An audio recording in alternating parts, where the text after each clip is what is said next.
I'm here just to echo and show my support and solidarity as representative of Chinese Progressive Association with all the groups who have been here today talking about the importance of the ordinance that Supervisor Kim is taking a leadership position with. We organize on the ground every day in the Chinese immigrant community around worker rights, tenant rights, healthcare justice, education, immigration, so many different issues of social justice, because our community members come to this country really for the hope of a better future for their kids, right? At the same time, they come with this idea that America is a land of freedom, and that if they come and they encounter barriers and challenges to achieving this American dream, that they can speak out freely and take part in actions to reclaim their rights. And to call for the future that they came for. And they don't come here expecting to be, targeted, surveilled, or, retaliated against for their actions in organizing for their communities.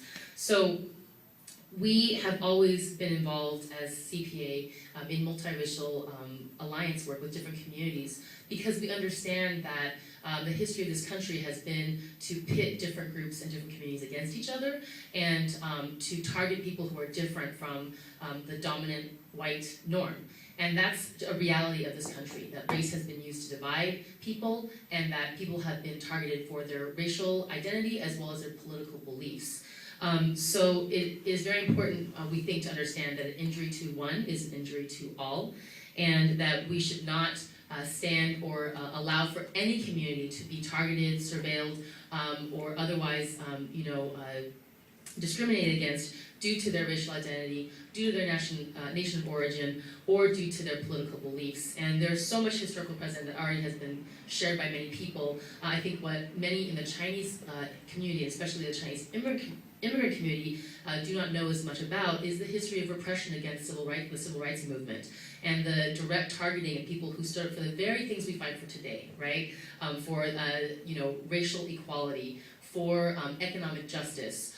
To say that we don't agree with certain government policies, such as invading other countries or declaring war on other countries. These are things that many of our community members have strong opinions about and feel that they should be able to voice it here in this country. And San Francisco, as Reverend Norman Fong had said earlier, is supposed to be an enlightened city. So we should have gotten ahead of Portland, but we didn't, and it's okay. But at this point, we should not be.